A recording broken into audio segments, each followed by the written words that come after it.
We're going to see some examples of partial fraction expansion. I'll go through three examples. In the first example, you're going to see real and unequal roots of the denominator. In the second example, you'll see complex but unequal roots. And in the third example, in the denominator, you're going to see repeated roots. And we handle these cases differently. So let's go through the examples one at a time. So for the first example, where we're going to have real and unequal roots in the denominator. So here is function x of s. And the first step in partial fraction expansion is to factor the denominator if it's not already in the factored form. So the step one, to find the factors in the denominator, we need to find the roots of the denominator. And in this case, the roots are -4, -3, and 2. So based on those three roots, we write the linear factors in the denominator. For each root, we'll have one linear term as shown. The second step is to write x of s in the partial fraction expansion form, where we're going to have unknown coefficients. So for each factor in the denominator, we're going to have one ratio. So for s plus 4, we have this term. For s plus 3, we have this term. And for s minus 2, we have this term. And in the numerators, we have constants, but we don't know what the values of those constants are yet. So we are denoting them by K1, K2, and K3 respectively. In the third step, we're going to evaluate what those constants are.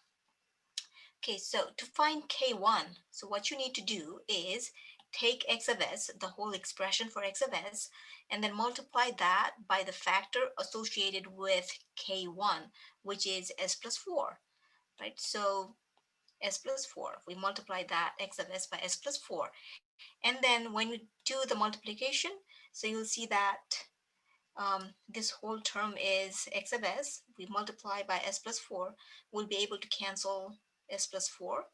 And then you have to evaluate the remaining expression at s equals -4. Why s equals -4? This is the root corresponding to the factor s plus 4. And once you plug in s equals -4 here, you'll get the value for K1. It turns out to be 1. And we do the same thing for other constants. So for K2, again, take the whole expression for x of s, multiply that by the factor associated with the constant K2, and that happens to be s plus 3. See, this is s plus 3, so we multiply by that. So we take the whole function x of s, multiply by s plus 3, and then we'll be able to cancel some terms, s plus 3 and s plus 3. And after that, you evaluate the remaining function at s equals -3.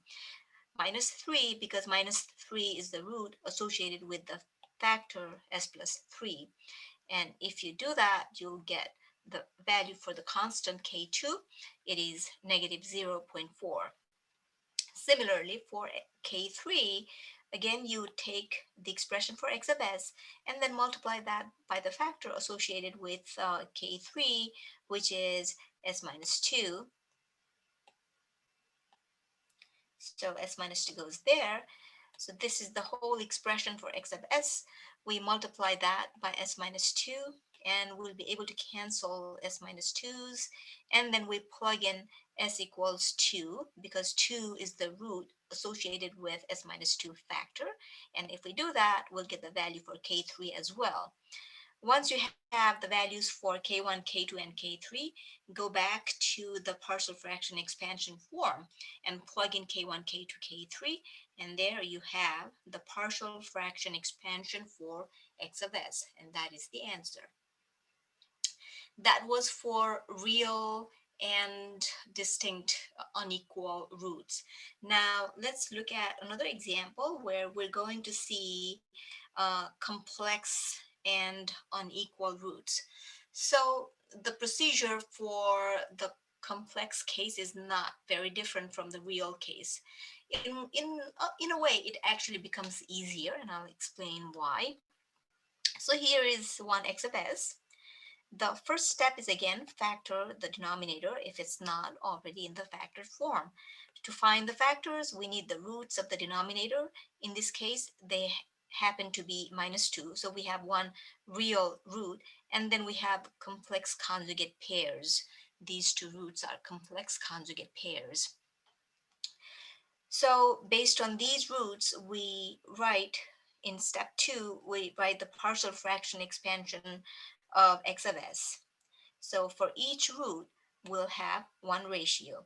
So s plus 2, then we have s minus 2 plus 3j, s minus 2 minus 3j.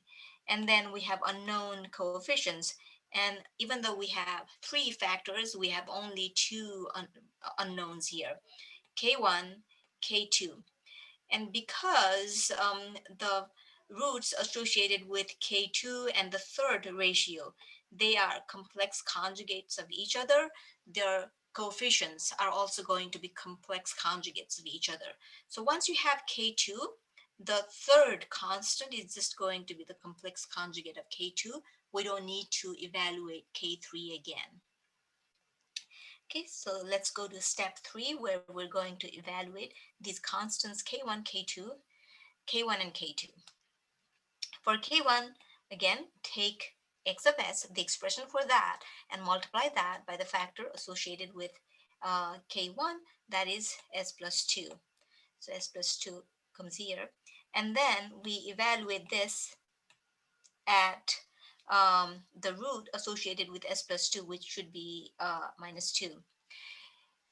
So this is the whole expression for x of s. When we multiply by s plus 2, we'll be able to cancel s plus 2's, and then we evaluate at the root associated with s plus 2, which is minus 2, and then we'll get the answer, k1 equals 1. For k2, now we have a complex root, but the procedure is the same. So we take x of s, multiply that by the factor corresponding to k2, which is s minus 2 plus 3j. See, it comes from here. And then we evaluate the expression at the root corresponding to the factor s minus 2 plus 3j, which is 2 minus 3j. So we have a complex root, but the method is the same. Now here, this is the expression for x of s. We are multiplying that by s minus 2 plus 3j. Doing so will let us cancel s minus 2 plus 3j's from the numerator and the denominator, and then we evaluate the remaining expression at s equals 2 minus 3j. And the answer we get is also happens to be a complex number in this case, which is okay. So k2 equals 1 plus 2j. Now we have a third coefficient, but that happens to be k2 conjugate, right? So the third constant is just the complex conjugate of this number. So it is 1 minus 2j. That means we just flip the sign of the imaginary component. And then we have the expression for x of s. We just plug in the values for k1, k2, and k2 conjugate. And there is the partial fraction expansion for x of s. So the method does not really change when we have complex roots. We still had unequal or distinct roots in the second example. Now we're going to see a third example where we're going to have repeated roots. So what do we do when we have repeated roots? And again, the method is the same, whether the repeated roots are complex or real. I'm just going to show an example where the numbers are going to be real. So here is one x of s, and it's already in the factored form. So step 1, we don't need that. The denominator is already factored. Now we need to write x of s, second step, write x of s in the partial fraction expansion form, where we're going to have unknown coefficients. Now, for s plus 2, we'll have one ratio, k1 over s plus 2. And for s plus 1 cubed, since this is a repeated root, s equals negative 1. S equals negative 1 is a root, but we have power 3 for that factor. That means we have 3 roots at s equals -1. If we have 3 roots, repeated roots, we're going to have 3 ratios corresponding to this factor. The first one is going to have power 3 itself, and then we'll decrease the powers as we move on to other ratios. Power 3, power 2, power 1. And these are all associated with the second root. So I'm just going to call them K21, K22, and K23. It's just, you can call them anything you want. And heads up, evaluation of the constant K22 is going to require first order derivative. Evaluation of the other constant is going to require second order derivative. If we had more terms, if we had higher power instead of cubed, if we had higher power, then we would need third order derivative, fourth order derivative, depending on what power we have. So if we have third, 3 repeated roots, then we need up to second order derivative. Okay, let's go to step 3, where we are going to evaluate the coefficients. Now, let's look at the first one, K1.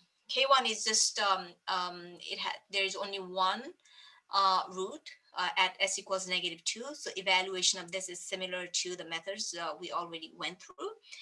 To find K1, all we need to do is take x of s, multiply that by the corresponding factor, which is s plus 2, and then we need to evaluate that at s equals -2.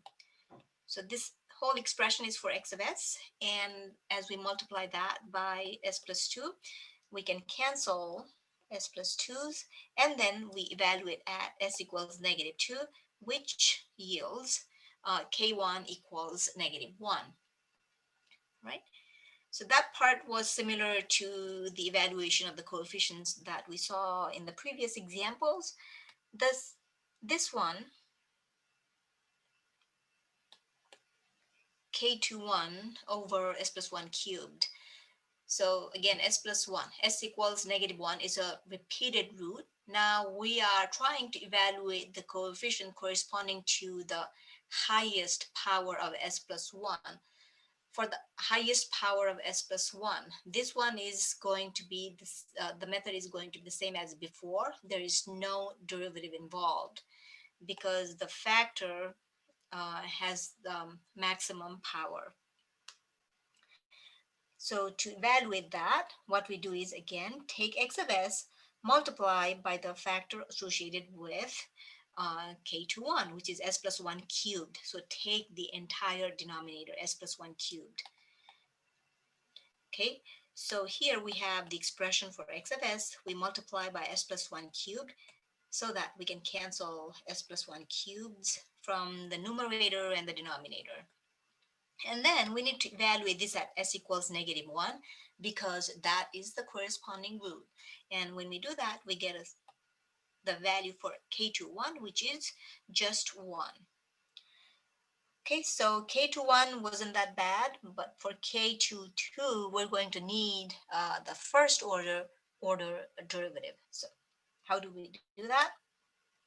So for K22, if you look at just this part, it looks like the previous case, right? We take x of s, multiply that by s plus 1 cubed. The additional step here is to take, after you multiply by s plus 1 cubed, you have to differentiate the expression with respect to s.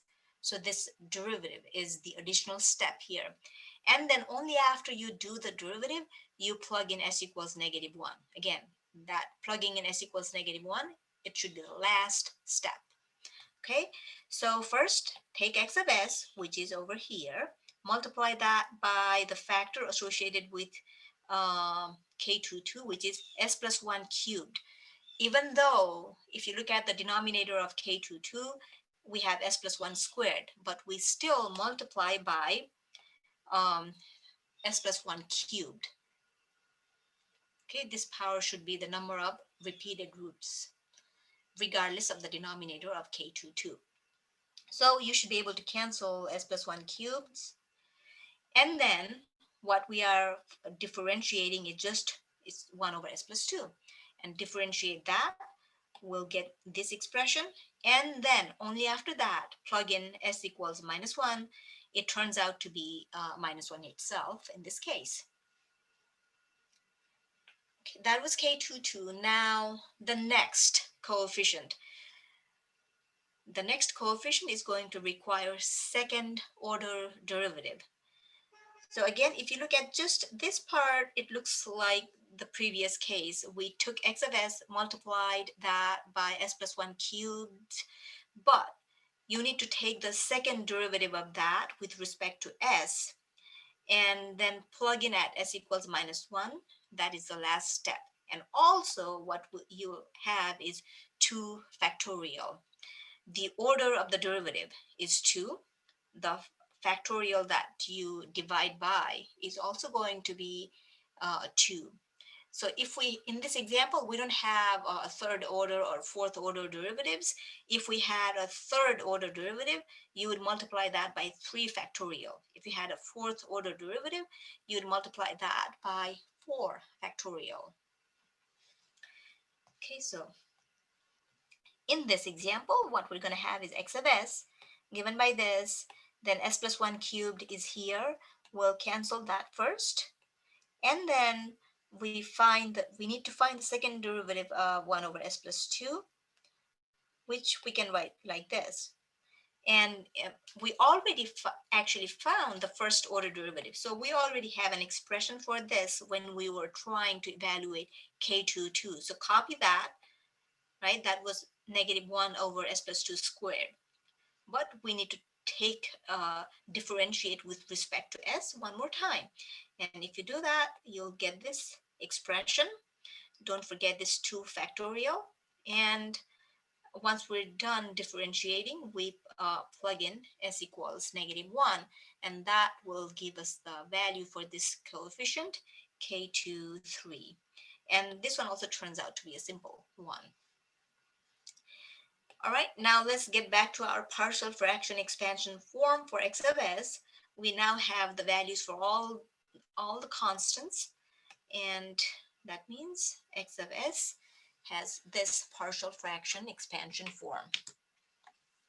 If we had complex roots, the method would be the same, but the only thing you need to remember is that if the factors in the denominator, if the roots are complex conjugates, then the numerators, the coefficients, are also going to be complex conjugates of each other.